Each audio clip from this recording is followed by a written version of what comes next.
Likas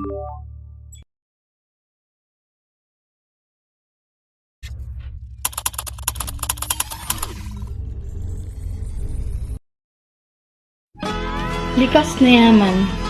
Ito ang mga bagay na nagmumula sa kalikasan, tulad ng mga bundok, gubat, burol, talampas, malawak na kapatagan. Ito'y ginagamit natin para sa agrikultura na siyang ating pinagkukunan. Mga palay, mais, prutas at kulay ang karaniwang itinatanim dito. Pinagkalooban din ang ating bansa ng maraming yamang tubig na pinaka-importante sa lahat. Dahil kung walang tubig, hindi tayo mabubuhay. Tubig na ginagamit sa araw-araw, kaya dapat nating pahalagaan at bigyan pansin ang mga nangyayari sa ating kapaligiran. Malawak ang karagatan ng Pilipinas.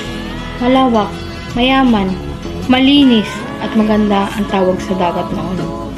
Ngunit, bakit pagdaan ng mga panahon, unti-unti nang nasisira ang ating mga dagat? Dahil sa paggamit ng mga dinamita at iba pa, na halos lahat ng mga isda ay namamatay. Hindi lang mga isda, pati ang kanilang tirahan.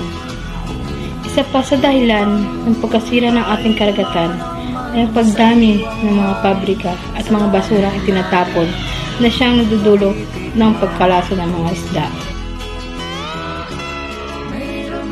Mga punong naglalakihan na siyang nagbibigay ng buhay ay unti-unti nang nawawala na siyang pinagtatayuan ng mga naglalakihang istruktura.